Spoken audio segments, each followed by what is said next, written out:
আসসালামু আলাইকুম। আপনাকে যদি কেউ জিজ্ঞাসা করে, আপনি কি রোজা আছেন? যদি আপনি রোজা থাকেন, তাহলে আপনি ইংরেজিতে কি বলবেন? I am fasting. রোজার ইংরেজি শব্দ হচ্ছে ফাস্টিং।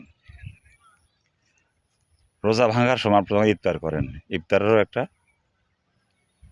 প্রতিশব্দ আছে, ইংরেজি প্রতিশব্দ আছে। আমরা অনেকে ইফতারকে ইফতার হিসেবে বলি ইংরেজিতে, কিন্তু না। ইফতার ইংরেজি হচ্ছে ব্রেকফাস্ট। কারণ আসুন ব্রেকফাস্ট সম্পর্কে ধারণা নিই।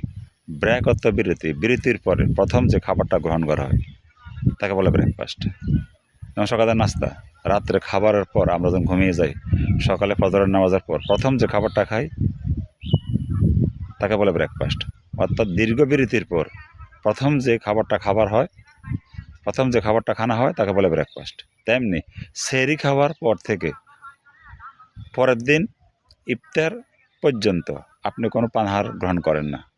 প্রথম যে পানাহারটা আপনি গ্রহণ করেন ইফতার, এটাই ব্রেকফাস্ট। কারণ দীর্ঘ বিরতির পর আপনি খাবারটা গ্রহণ করলেন, এটাকে বলে ব্রেকফাস্ট। ব্রেক শব্দের অর্থ বিরতি।